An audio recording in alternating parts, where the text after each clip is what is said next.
Jai Guru, everyone. Jai Guru. Hello, welcome to Autobiography of Yogi Line by Line, the Yogananda podcast, where we're talking today about chapter 10. I meet my master, Sri Yukteswar, and I'm with the usual full house crowd today. How is everyone? Good, thank you. Good. Good. Excellent. Chris just led us through a lovely prayer before we started for Guruji to guide us on this podcast, which I hope he will. And especially important because this is probably the most important chapter yet.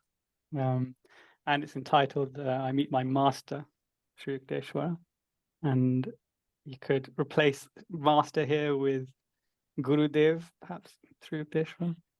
One of the translations of master that Guruji gave in the previous chapter, which I like. So firstly, this title,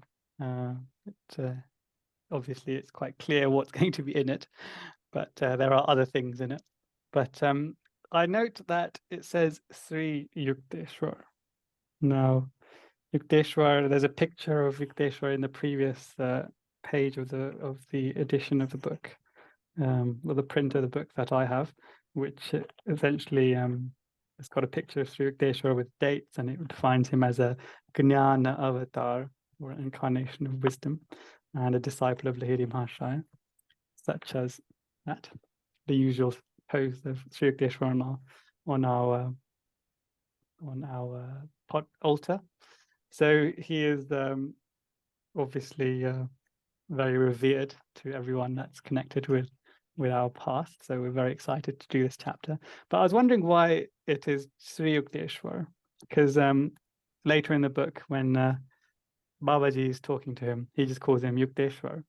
And I think Lahiri Mahashaya probably also calls him Yukteswar. So why Sri? So Sri is like a honorific title that's given to people. It's actually quite similar to Mr. So like on my birth certificate or marriage certificate, it may have Sri, or if you're a woman, you'd have Srimati. So it's like a title, but in this context, I think it's also used as a kind of honor, a respected honor. And in India, they don't just say Paramahansa Yogananda, they say Sri Paramahansa Yogananda. So they give a double Sri emphasis in India to our Guru. So that's something that's interesting. The other one, so the rest of this chapter really is, as we mentioned, about his much read. Many times people have probably read this chapter, and I was doing a Sri Yukteswar commemoration service, and I had lots of little Sri Yukteswar quotes from various places. I had it lovely prepared, very beautifully prepared, printed and everything.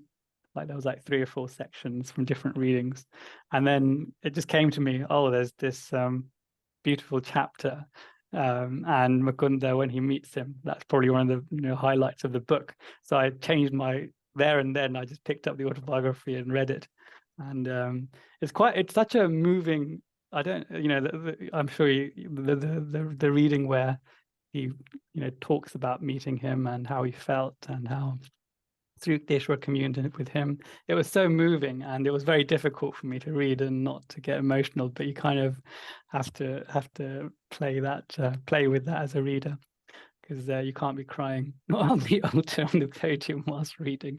Newcomers will be like, what is going on here?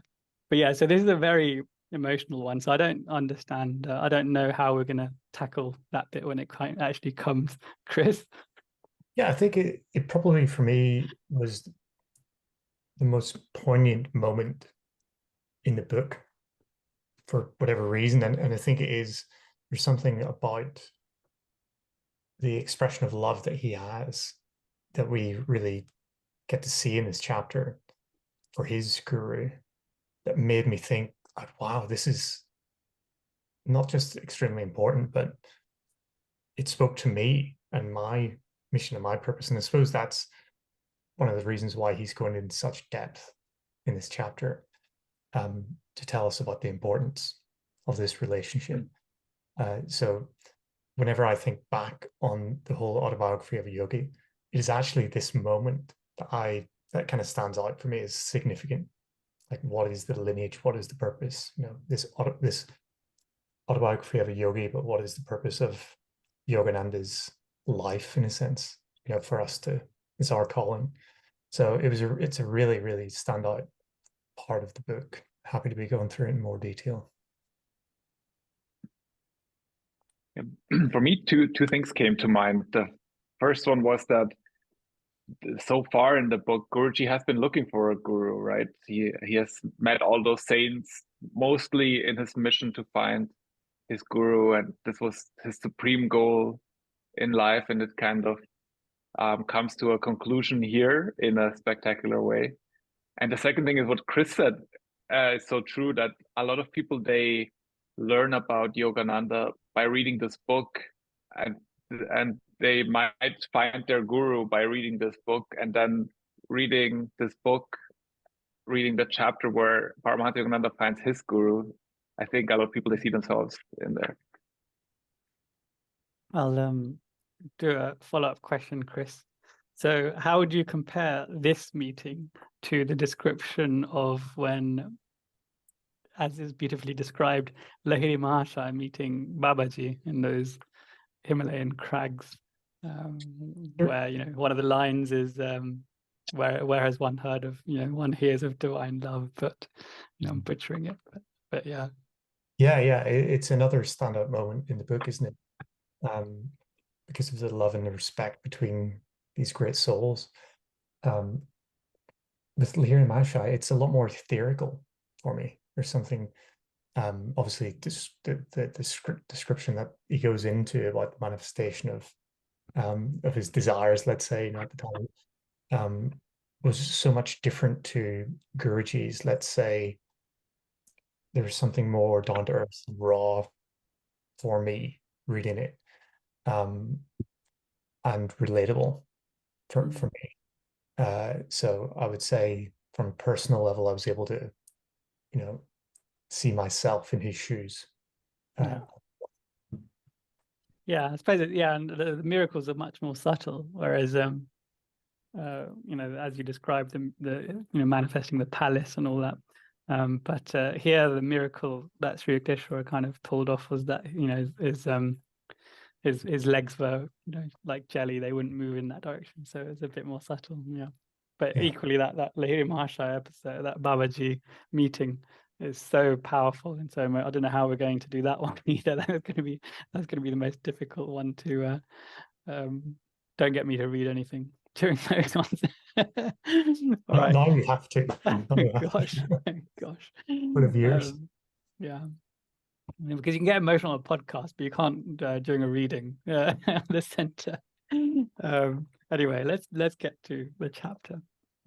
So the first section of this chapter is completely unexpected. It's about his schooling and his last days and examinations, and essentially exam stress.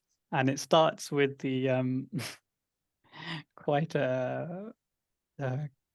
almost like a pun.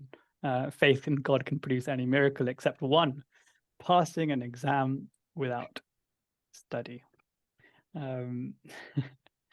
Well, before we hear Guruji's take on it, Mike, what do you think? I think it's very lighthearted the way it starts. Of course, it starts with a story that has nothing to do with Sri Yukteswara. You're completely somewhere else right now.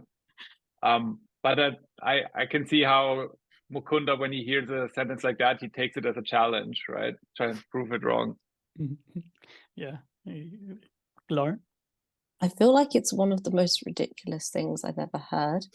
Because, God literally created everything in existence and all the realms beyond. It's beyond miraculous, beyond all vocabulary.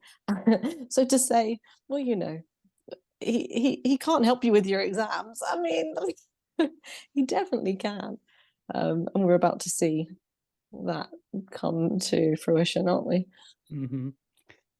So touching to that, Lauren, what you just said, Is there then any limit to what miracle God can manifest in one's life? So I'm reminded later in the autobiography when Mukunda's at university and he again doesn't want to be there, and he's worried about passing because he spent all his time at Sri Yukteswara's feet rather than studying, so he's worried about passing. And then Sri Yukteswara then says, it is more likely that the sun and the moon will interchange their positions in space than that you will fail to get your degree. So could a miracle or God's hand switch around the sun and the moon in an instant? And that would probably be the end of creation for us in terms of our existence. But do you think there's any limit to the miracle, Personally, a miracle that can be produced? I'm not a spokesperson for God, so I cannot speak on absolute truth. But I feel that no, there's not a limit. I really, in my heart of hearts, how can there be? But it's down to us, isn't it? It's our receptivity. It's, you know, how fully we're able to commune with him that determines, you know, what he can do in our lives, and whatever else he wants to do in the world. Well, that's up to him, isn't it? You know, I think we are here because of theory wanting to be put into practice. You know, we're playing out this Leela for our own entertainment, right? It's our journey, and we're all sort of on a stage. So actually, I don't think, whilst in theory you might say, yeah, you know, God can absolutely do anything, everything and anything, because this is God's creation. You know, God is manifesting everything. But I think in practice, probably not. You know, God is, you know, isn't just going to flip the sun and the moon, because it's not actually in the play's storyline, let's say, if that makes sense. So maybe, yeah. Yes, it does make sense. Well, for us, but obviously there's innumerable planets and worlds and astral and causal. Anything could happen that are beyond our intellectual capacity. But Guruji hates this, as Lauren does, hates this line. And he says, distastefully, I close this, in quotes, inspirational book. And I, in that, he said he picked that up, you know, in an ideal moment. So that's not something that he would essentially saying that he would use inspirational books. And when I read this and this quote, I was thinking about inspirational in terms of you know, in modern day we have like people like Tony Robbins and Jay Shetty and people like that, which you know, they really have really punchy, hard-hitting, motivational tactics. I don't know, how do you guys get along with inspirational books? I remember I read when I was young, I read a book by Stephen Covey called The 7 Habits of Highly Effective People, which is quite a popular one. And then yeah, it's in some marrow of my psyche. Obviously, it's not at the forefront of my mind, and I must say I'd much rather be inspired by our gurus rather than yeah, modern day motivational speakers, etc. Lauren, what do you think? Yeah, I feel like, you know, now we're on this path, we have everything we need, don't we? But before then, you know, I will never knock inspirational books, because for me, before I knew about Guruji, that is all I had to sort of open the doors, so to speak. So, you know, if you get a good inspirational book and it's actually of value, that's great. But, you know, often you can also get lost, can't you, in the quote unquote inspirational books that actually end up making you further down the rabbit hole than when you first started. So yeah, Tony, people like Tony Robbins though they have like a almost like cult like following, and people pay, you know, huge sums of money, and they follow actually everything they're doing and saying, even to like the detriment of spiritual study, which is where I've got a slight problem with it. What do you think, Mike?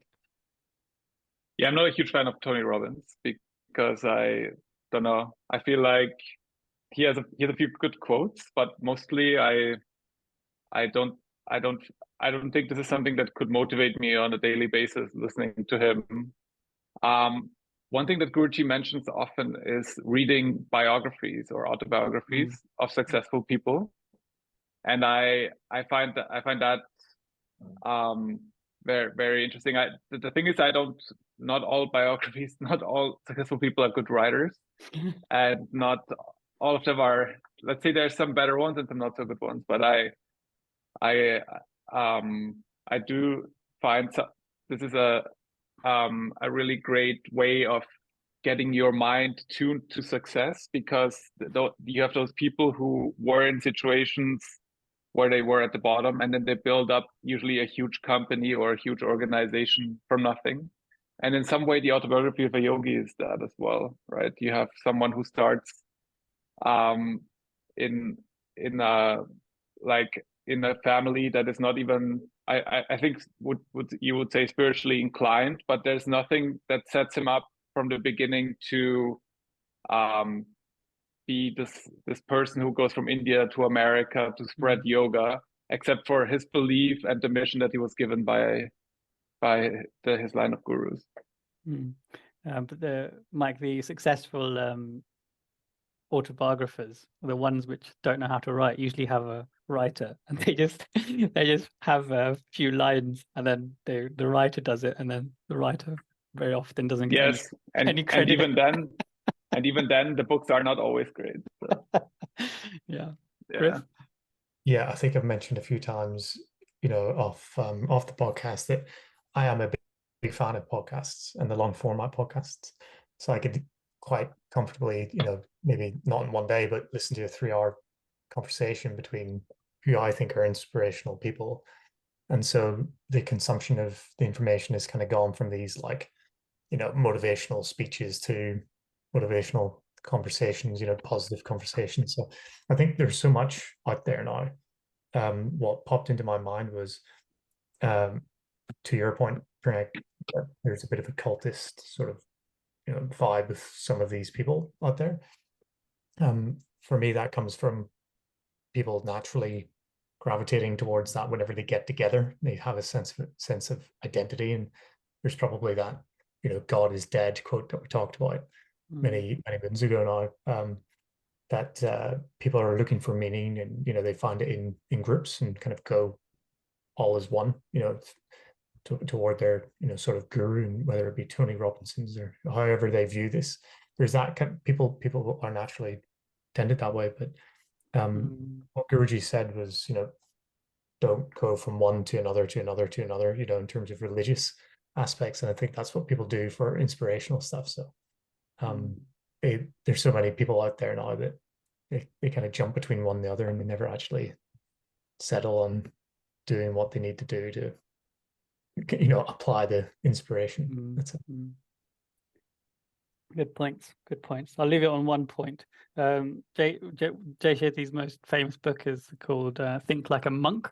I believe he tried to join a monastic order for a few years or something. Anyway, but he obviously isn't a monk now. He got married and stuff. But so his book should be entitled Think Like Unsuccessful Monk. But then that wouldn't get any sales, right? So, but the point I'm trying to make is that when you bring spirituality into it, into these motivational things, then it kind of discredits books like the Autobiography of a Yogi and the lessons that we have on inspiration and willpower and energy and all these things, because they use little bits from our teachings, and then people are often led astray, aren't they? So it's I think it's important to stick to a guru. Chris? Just to say one thing on that point before we move on, but I don't mind it. I don't mind that at all, really, because not everybody's going to be on a path that we're on with the teachings that we're doing, and people might think it militant and all the rest of it. And the way I think about it is that if everybody on planet Earth could kind of follow some sort of path that we're on, that'd be great. Maybe we see a lot of improvement in humanity possibly overnight. Not to talk about myself, but the teachings, the gurus, the teachers that we have are fantastic. But it's not necessarily going to be that way. So I think about it like a stepping stone thing. So he's kind of stepping into a world where people can relate better to and things like this. So I don't see it as necessarily a bad thing. Yep, maybe. So the next line is the writer's exception. So it shows a lack of faith, Guruji is thinking, and he says this writer doesn't or has great respect for the midnight oil. Quite a funny way of saying it, but he's obviously referring to back in the days where electricity was not so common, and midnight oil mean oil lamp that would be lit to do your studies. Lauren? I love how he calls him a poor chap. Like he actually feels sorry for this guy that he doesn't realize the truth, and he's not berating him in any way for, this, comment that he said about God. He's like, oh gosh, poor guy, he's so deluded. And like, that's just a lovely approach, isn't it? One we could all take on, I suppose, in certain moments of our lives. Instead of going for the criticism, we could think, oh, poor person, So this is also obviously a reference to the people that study through the night to, towards the end of their academic careers and to get through exams and things like that. Mike, were you one of those all-nighter types? I was, because I am a master procrastinator, especially as a student. And then I found, okay, it's 5 p.m. and I haven't studied as much as I wanted to. And then I studied often in the night and found that I was actually pretty productive at night. I was actually something that I could pull out of my head when I needed to. Not that was great, but sometimes necessary. When I read this the first time, I was like, wow, he completely disregards hard work here or something. but maybe not. Maybe he just disregards the lack of seeing your options here. Like, if you have the option to have God help you, then why do you want to study all night? I think that's maybe the way to see it.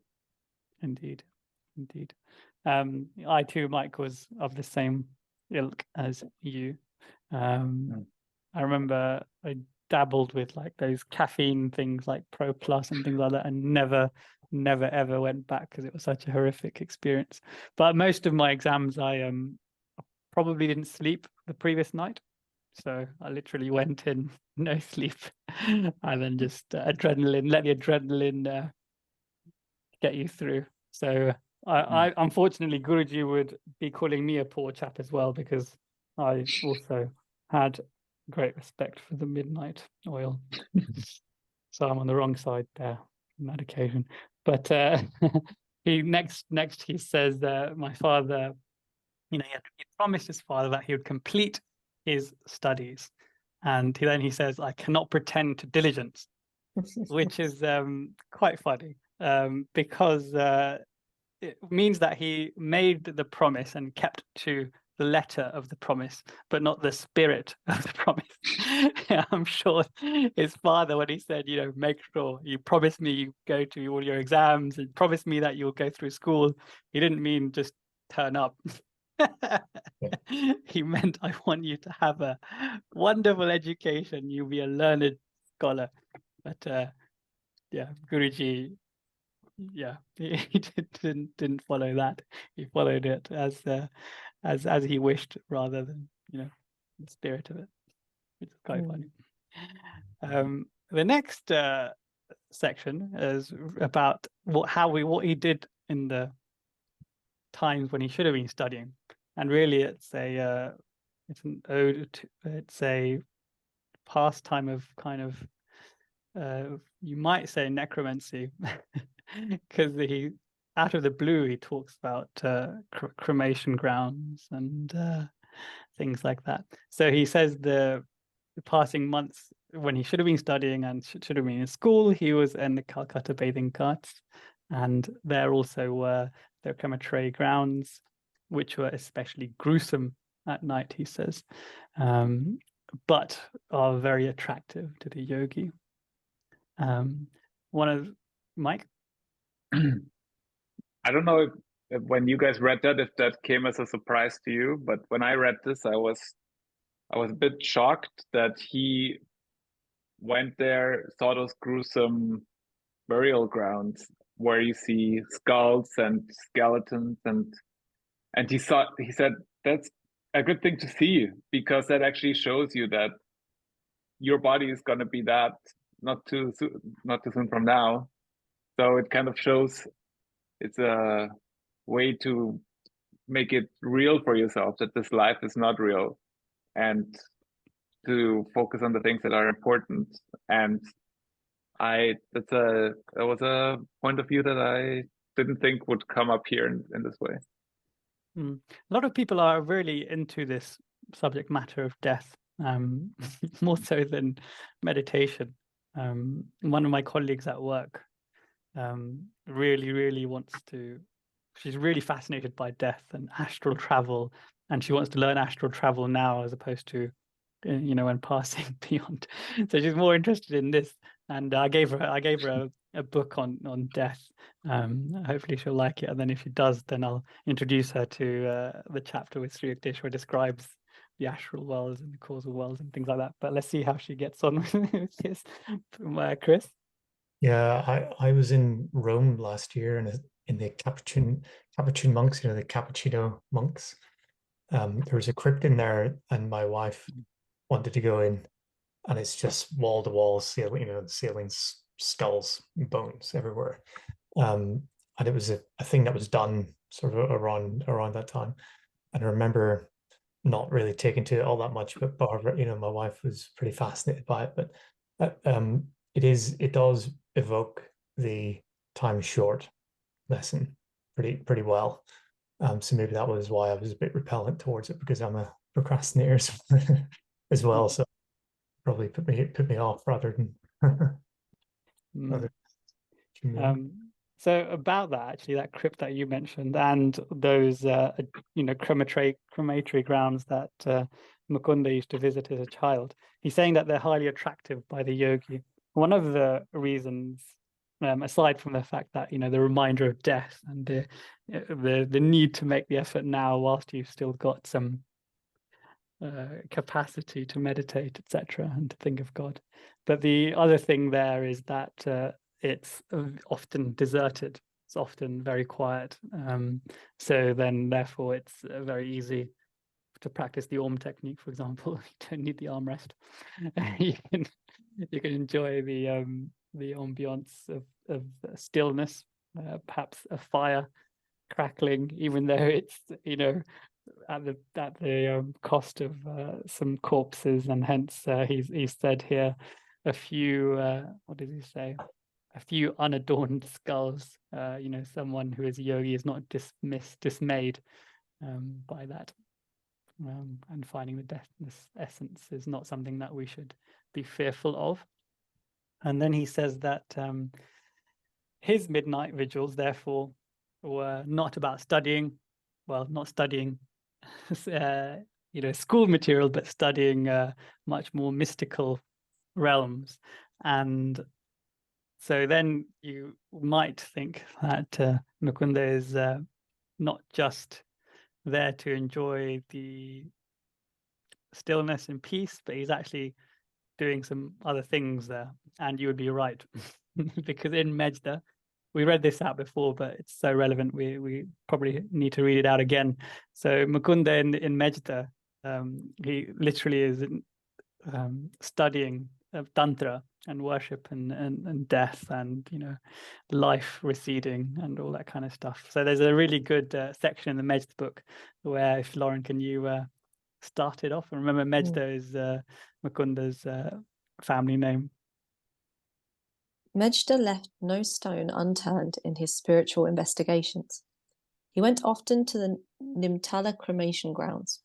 It was there that our mother's body had been cremated. In the stark atmosphere of death, He contemplated the uselessness of attachment to the impermanent body and its ceaseless demands. At first, I accompanied him. Mejda easily became absorbed in his meditations there, but the surroundings only frightened me. I stopped going with him. A short time later, I noticed that a matted-haired ascetic dressed in a dark red cloth often came home with Mejda. They would go directly to his attic room. I was scared of the sadhu, for his eyes were always red. On his forehead was a long mark of deep vermilion. One day, when two of them had left the house, I secretly stole up to the meditation room. I gasped when I saw a human skull and two human bones placed crosswise, resting on a wooden stand. The skull had a vermilion mark like the sadhu's. As fast as my legs could carry me, I ran back downstairs. When Father returned from the office that night, I told him about Mejda's visit to Nimtala and also about the sadhu and the human bones. Father spoke quietly to Mejda. He explained the harm that could come from tantric practices. Mejda took Father's word to heart, and soon thereafter, the sadhu came to take away the human skull and bones. Mejda never again performed the rites prescribed in the tantras, and he also counseled others to stay away from them. These pretty scary stories didn't make the autobiography. I think some things aren't meant for the general public who would read a book, an introductory book such as this.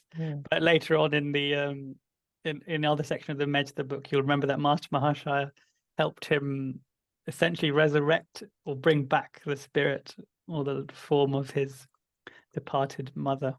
So this is not a one-off, and he's obviously exploring all these things.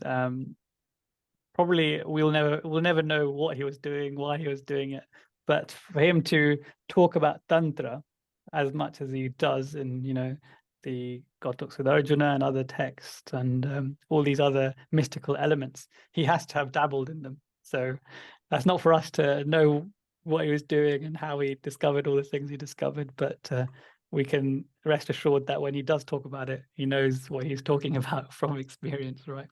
And I've also found another section in Swami Satyananda's book.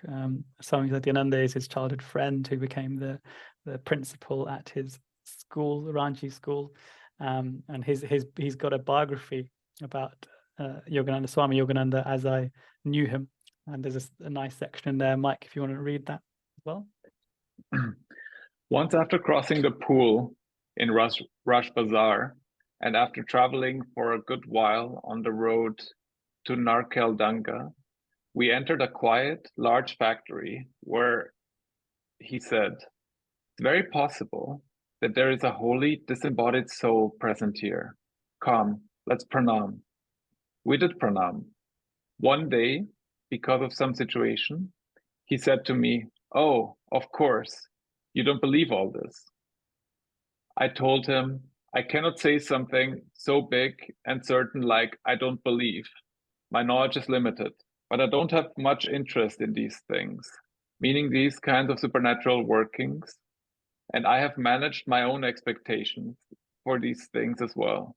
In any case, his belief in these remained firm and unshakable throughout his whole life. So Swami Satyananda there describes it as a belief, but as we can read it in the Mejda book, it was more than a belief. It was certain dabbling. So the that sadhu that it was discussed in the Mejda book there is most likely a type of mystic called an aguri, and they essentially deal with the recently departed souls and their bodies, and their sadhana is specifically they're experts in that field in terms of their own realization through that process. So it's a horses for courses type thing. It's not for everyone, but there is that element there, and it's pretty scary even for Indians. But as I say, it's not very prevalent. No one goes to the cremation grounds other than the moment that the fire starts. You don't stay there. You very quickly leave, and for the right reasons, obviously. So the next, moving on. So then he goes back to the exams. Going back to the story. So he goes back to the exams, and he's saying that the final week of the exams were there, and that during this interrogatory period, like the sepulchral haunts, inspires a well-known terror. And I was thinking about this. This is equally true for me. I think probably like for 5 to 10 years after I graduated, that well-known terror. Failing it used to scare the bejeebus out of me. But I remember I used to have nightmares about it, and those nightmares continued for many years after I graduated because I put so much pressure on myself. So every now and then I'd wake up and go, I'm completely unprepared for this exam. What am I going to do? And then, oh, thank heavens, I'm finished university. That was all a dream. All a dream. Oh gosh. And the worst nightmare was opening an exam, flicking through the questions, and not knowing how to answer a single one of those questions. But Chris, what were you going to say? I was just going to say the exact same thing. I was going to say, did you ever have a dream where you woke up thinking that you were late for an exam, that that you had an exam? So many variations, and they give me palpitations thinking about them even now. Mike? I felt the same way. And one thing I found therapeutical last time when I did my master's degree is I became a tutor, and I was assisting my teacher in grading tests. And then we sit on the other side suddenly, and then and that was somehow that then I suddenly saw the students come up to me and ask me questions about the exam and things like that, and I was like, it felt I don't know, it kind of took the sting out of the idea of it for me. So how do you compare being a mature student and going through that experience compared to when you were 19, 20? Yeah, completely different. Better. That's just, yeah, of course, much better, because you have seen many things in life already. So you don't take it so seriously. You no longer have respect for the midnight oil. You have more respect for the big guy. No, that was still there. Not in the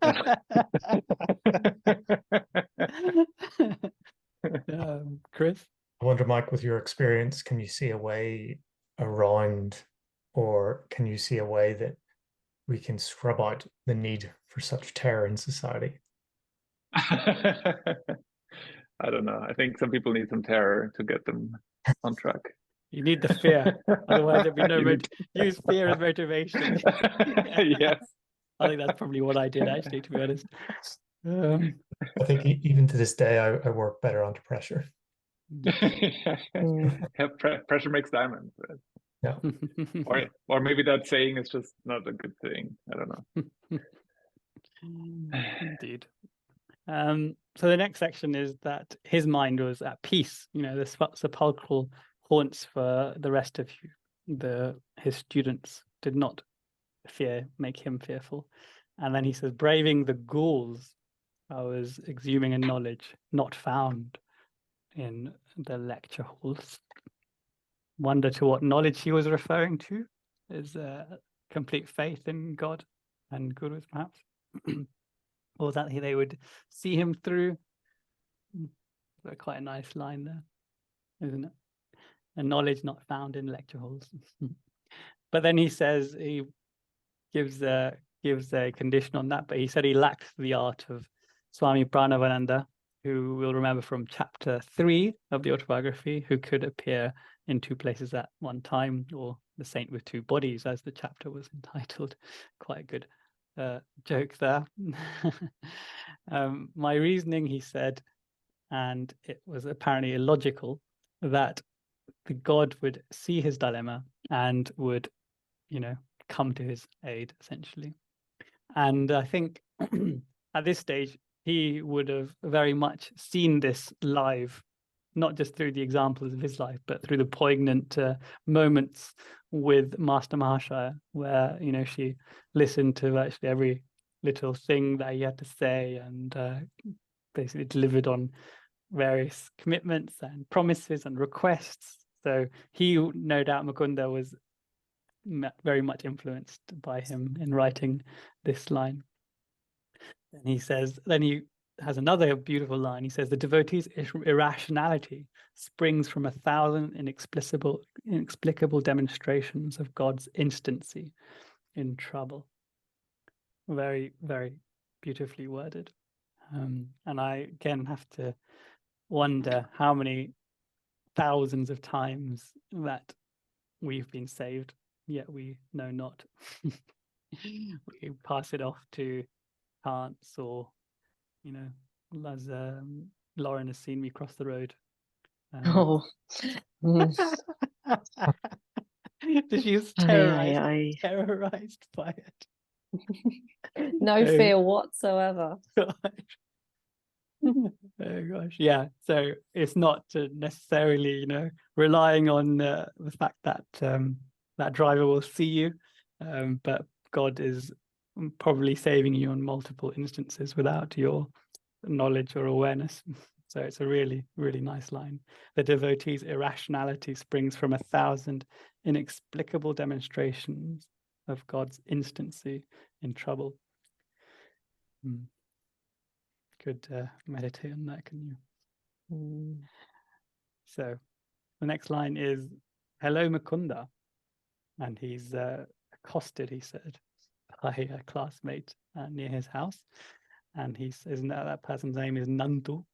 And here's another amusing moment. He says, my invisibility at school seems to have placed me there in a decidedly awkward position. And then he says, I burden myself under his friendly gaze, unburden myself. And Nandu was a really, A-star student, laughed at his predicament. And he's saying that Guruji is saying that his predicament wasn't without a comic aspect, which is another nice line, because he sees that he's in a predicament, quite a serious one, not making it through high school, but he's very much in jovial spirits, and the old adage of being able to laugh at oneself or finding humor amidst your most pressing trials is played out here quite beautifully by Mukunda. And it's such a good way of dealing with situations, to take the whole seriousness out of it, because then you kind of becomes less heavy the moment. So being able to laugh at yourself is just so important, isn't it? And when people are extremely serious, it's pretty tough. They must have it pretty tough. What word did you say, Chris? Heavy, I think. Heavy, yeah. It must be so tough for them, because then every serious moment that would happen, you'd get just trampled.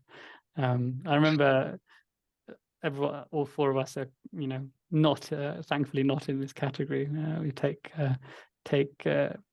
life a bit less seriously. I think we were talking about before the call, we were going through what we were going to discuss in the podcast, and the philologer Panini came up, and then Mike found it so funny that Panini and the sandwich, and as a we were all laughing for a good 10-20 seconds just by the name resemblance of the sandwich and the philology, which we're going to discuss later. But this is about the not taking everything so seriously, isn't it, and finding amusement and joy in the small things.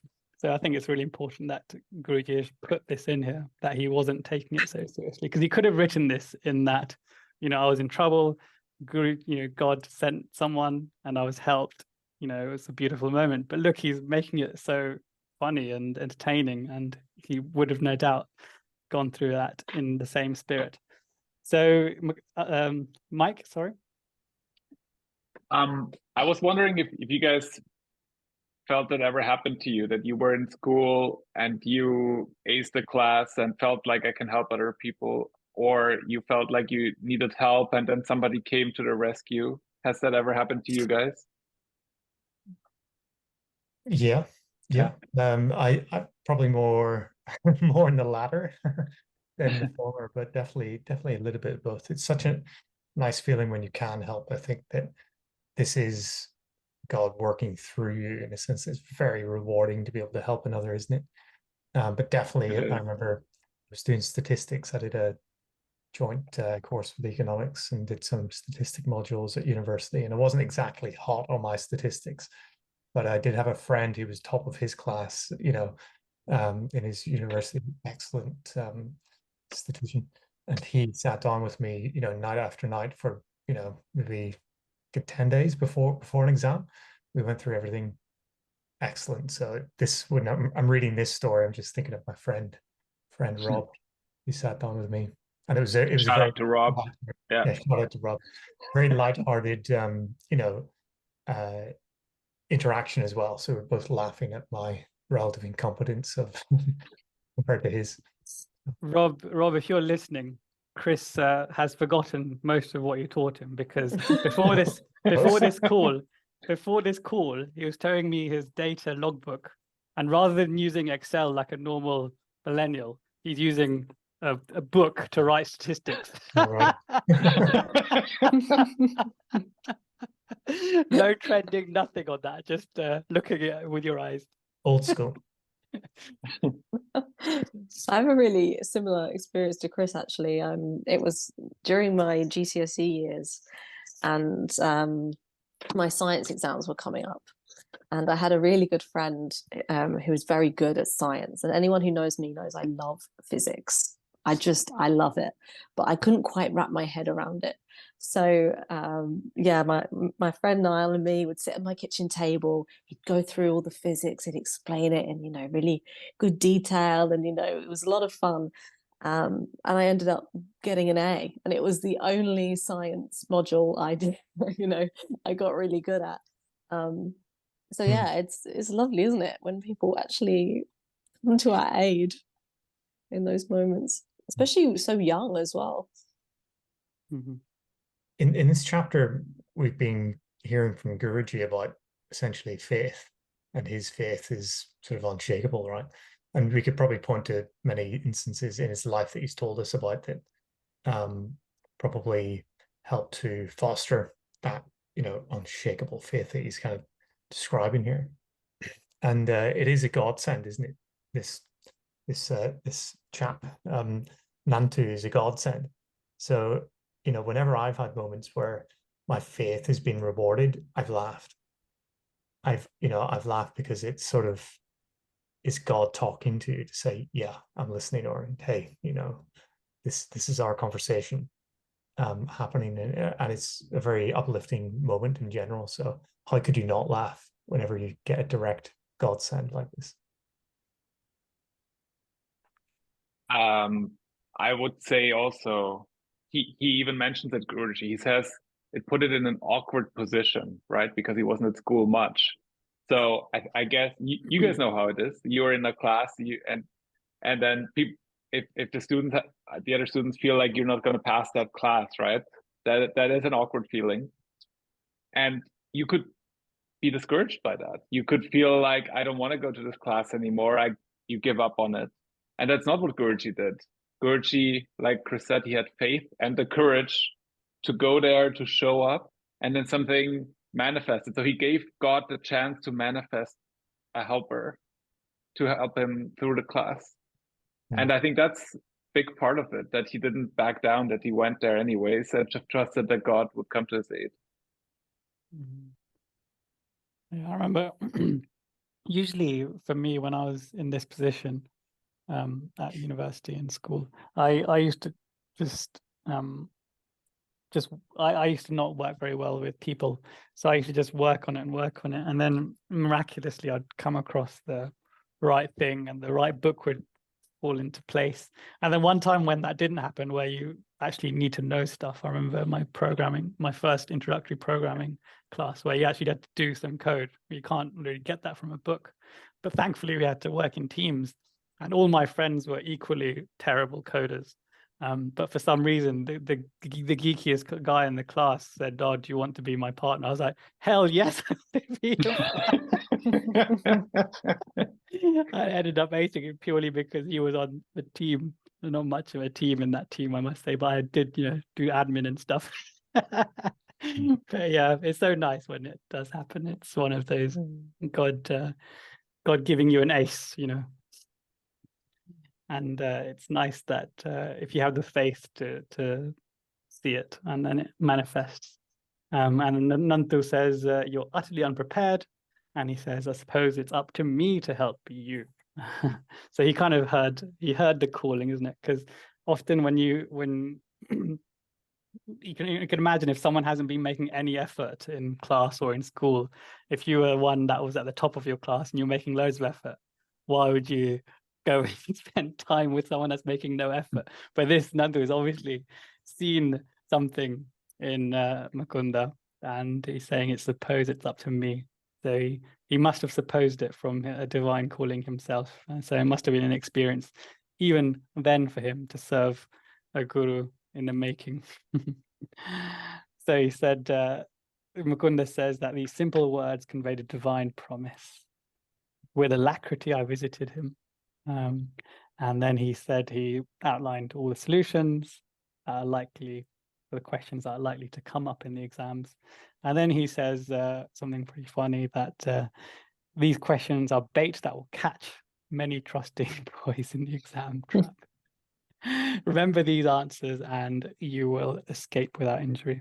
This is I think this is a common theme actually in India, trick questions. Like in UK exams, you would get trick questions, but if there was 20 questions, one of them would be a trick question. Whereas I feel like in the Indian example, it was like the inverse ratio. They'd really get you to think about the problem, not just from the simple reading of it, but to go a bit deeper. Hence, this is what. So when he wrote this, I knew exactly what he was referring to, and what the exams are kind of like, and the mindset of examiners is like in India. But I think it's partly also to do with having to distinguish between, tens of millions, if not hundreds of millions of students, because of the population, the size of India. I mean, how do you, if 10 A stars, if there's 100,000 kids with 10 A stars, how do you distinguish between them, right? How do you know which one is those should join Indian Space Research Organization for the next space mission, etc.? You need to distinguish, and hence they do this to sort the best from the best, I suppose. But the other thing that Chris. I wanted just to challenge you guys to see what you think on this. So the next sentence says that the night was far gone when I departed. Does this, going back to the very first sentence in the chapter where it said faith in God can produce any miracle except one, pass an examination without study, does it challenge that? Because Guruji effectively did have to study. What do you think? So this is what I was actually going to come up with, because I was going to say in the last line, because what he's referring to here, what Nantu has told him, is something that in my university we used to call PPE. And PPE in UK is like one of the most prestigious degrees, politics, philosophy, and economics. But we renamed that to past paper engineering. So he's essentially looking at what examiners usually ask and then giving him the exact answer. So this isn't really studying. It's just passing an exam. So in that respect, he's still in that state where he didn't study. He's been given literally like spoon-fed and regurgitating what he knows is gonna appear. Chris, what do you think? Yeah, exactly. Yeah, he's memorizing. He's not studying. Yeah, proper. He's not studying proper. What just to go back to this, an example where we know Guruji did produce the miracle without study was when he spoke English. Really, you know, when he was on the boat and he was just standing there for how long was it? 10 minutes or 5-10 minutes or more. And it came to him, you know, he was able to speak English then fluently and give this, amazing speech. So that is the manifestation of that faith. So could he potentially, albeit he's younger here, sat down at the examination table, you know, with the test in front of him and wrote, you know, with inspired writing and still passed? I don't know. Mike? That's a very good point. That speech that he gave on the boat, he could not remember it afterwards, right? he just saw the reactions. They're like, "Oh, it must have been great," but I have no idea what I said. I keep thinking what the lesson is out of this here, but I think the lesson here is that we should just trust in God more and not take life so seriously in all of our endeavors. And then this is very lighthearted, but it's also very, this could probably, of course, there's other examples where it's not so lighthearted, even in this book, but I feel like this is more about describing his way to his approach to life. God first, and then things will work themselves out. Yeah, true. Two good lessons there, Mike. I fully agree with you. So the next section is, as Chris says, that they studied through the night, probably with the midnight oil. And he was saying he was bursting with unseasoned erudition. He had knowledge from depths or places that he didn't know that he had. And he devoutly prayed for it to remain for the next few days. Because after the exam, who cares, I suppose. Brain dump. Put it all in the exam and then forget about it. Nantu had coached me, he said. Oh, Mike? I think that's a good point, but I feel like that even happens if you study normally. You just study for an exam, and then it goes out of your mind forever, unfortunately. And I remember when I used to have those brain dump questions, I'd flick to the part of the exam that I know that was coming, and I've just remembered it 3 minutes before going to the exam hall. So just write it out there word for word, and then start the exam paper. This is not ideal ways of studying people for young students that may be listening to us. Please do it the proper way. My wife, for example, I told you in the past, she refused to look at past papers specifically for this reason, because she wanted to study and not just pass an exam. She's the better of us then. Yeah. Was that ever in doubt with me, I suppose, but you, I don't know.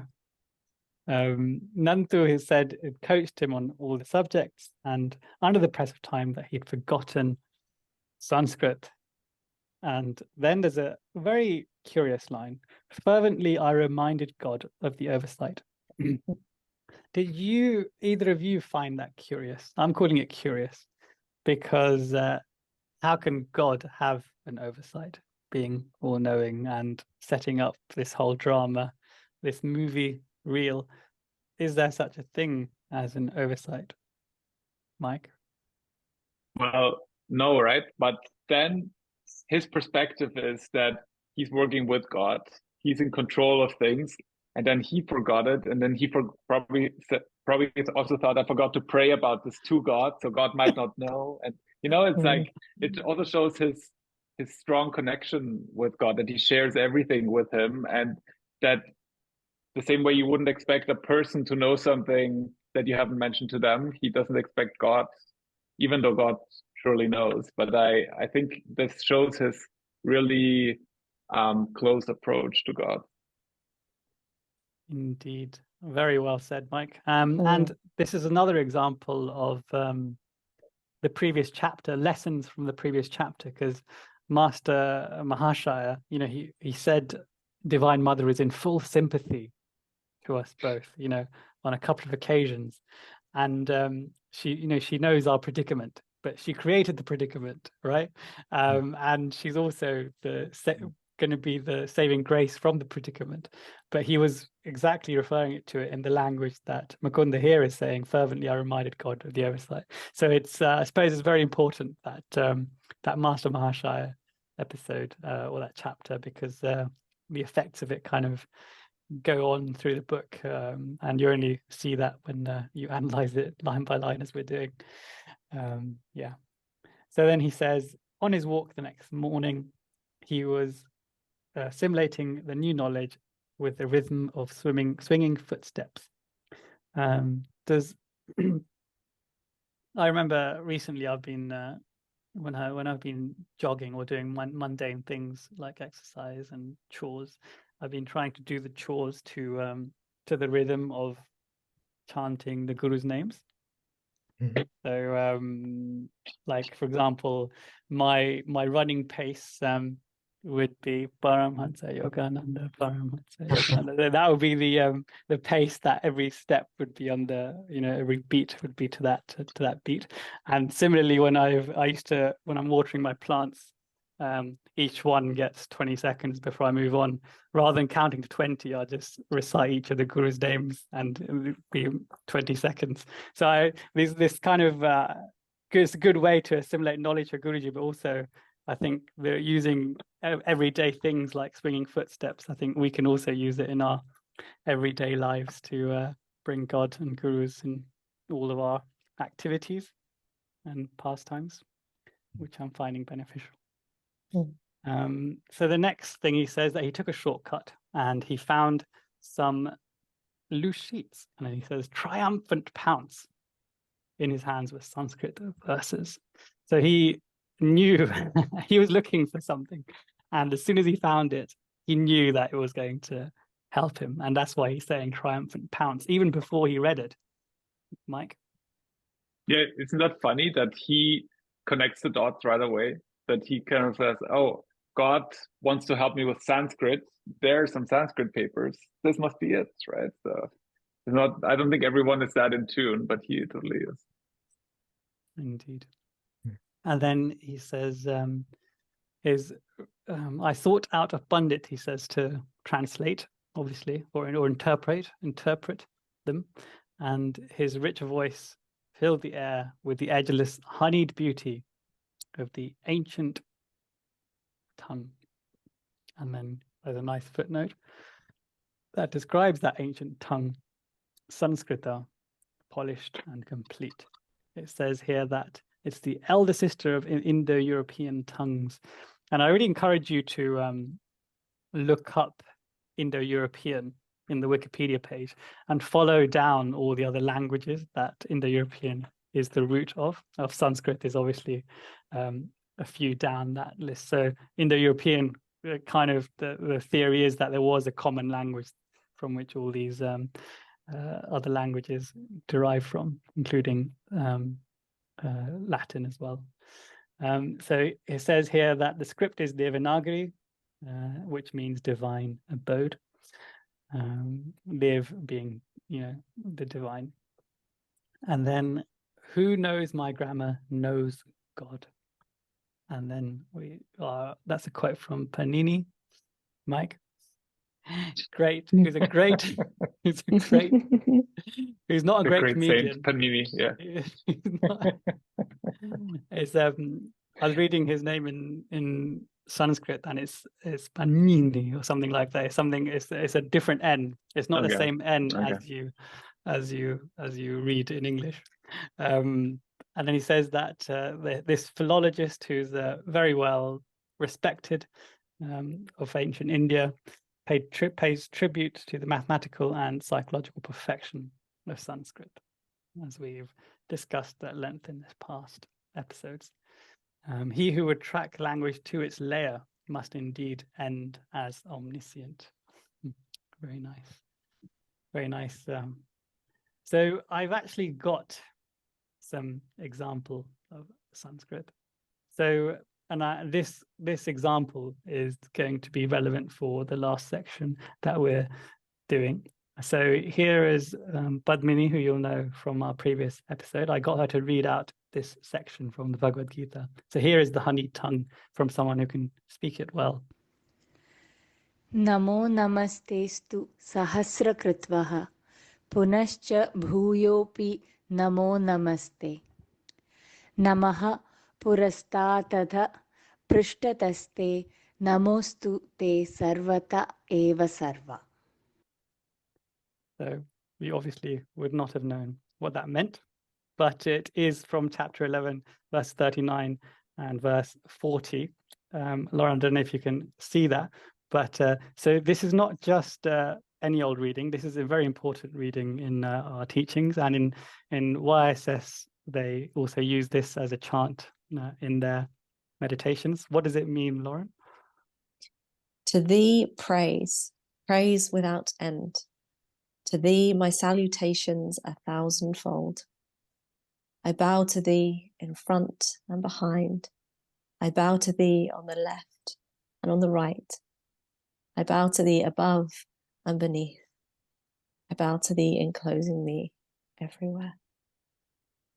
Very, very beautiful. And this is so we use this in YSS ashrams in India, and later on at the end of the episode we'll hear what it sounds like when it's chanted as opposed to when it's recited.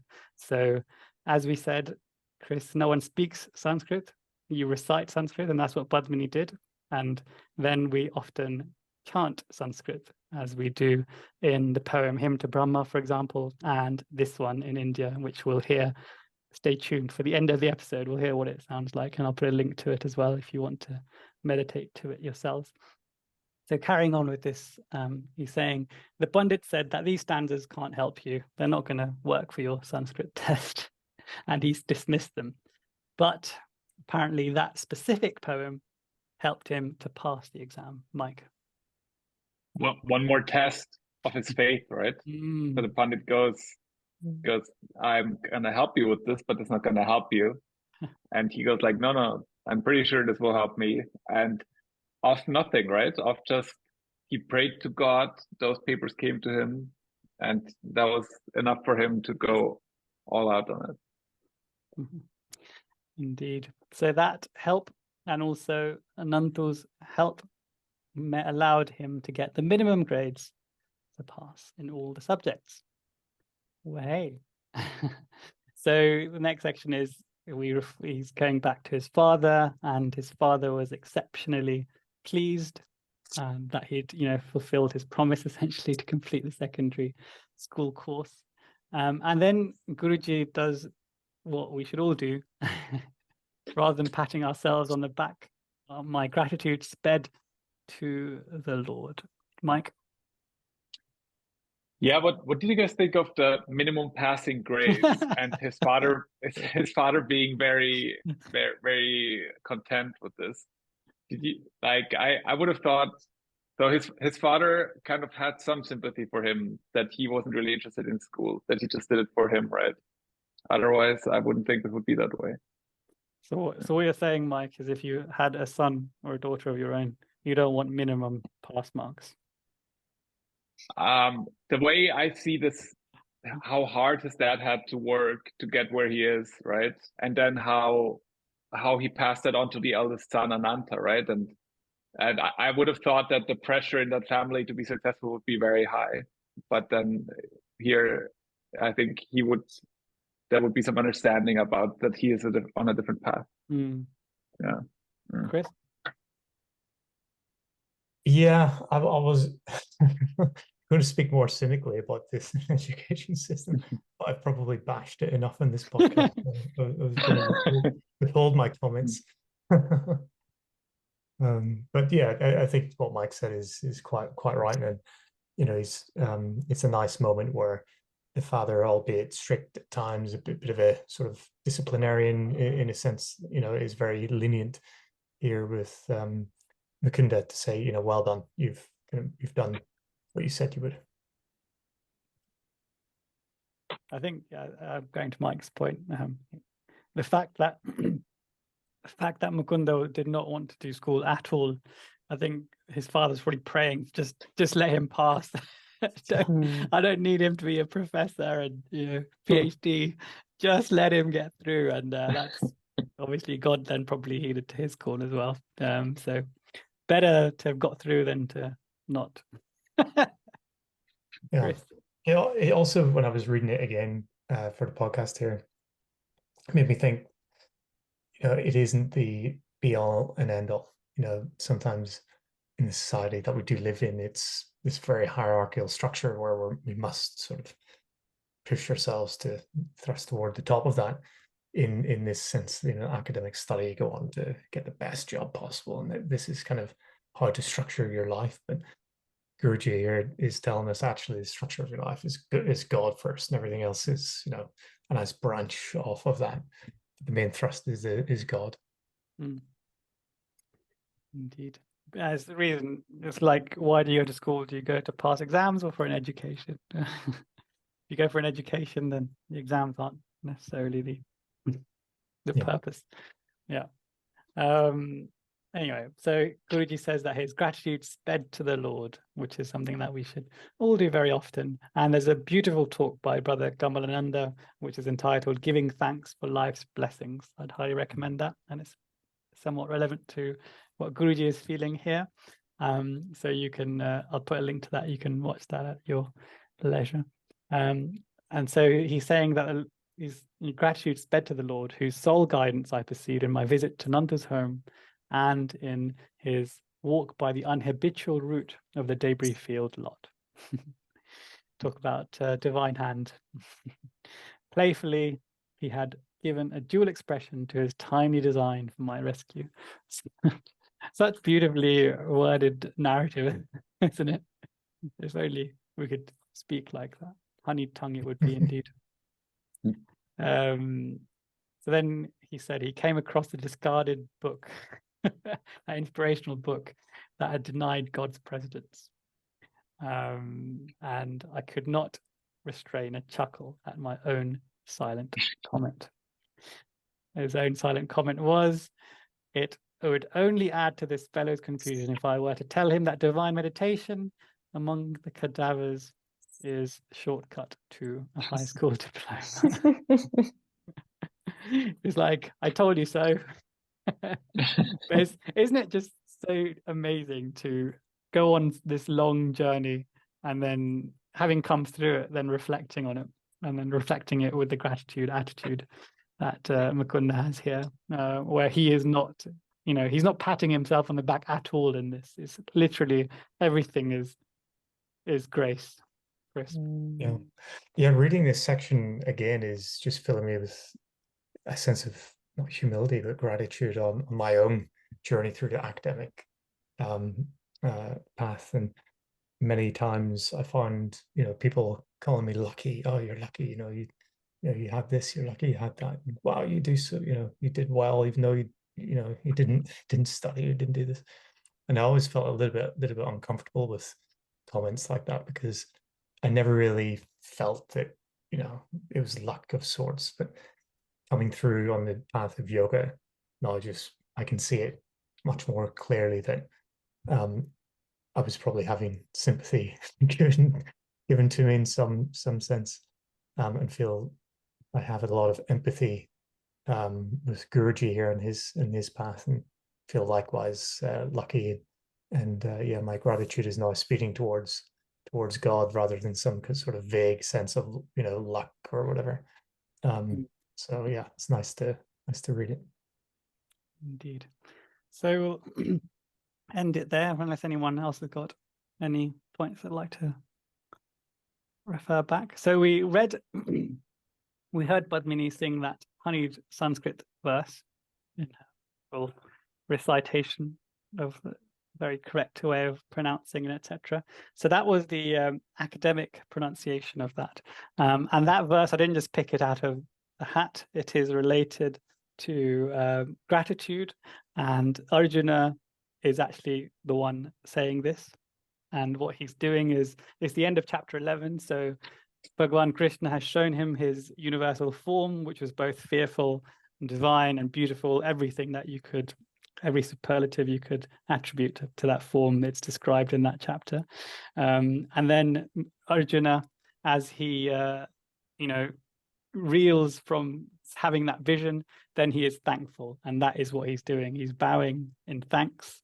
And this is how we end our meditations as well in India. And here is what it sounds like, and we'll end it there. So Jai Guru, everyone, thank you very much for being with us. Jai Guru, thank you.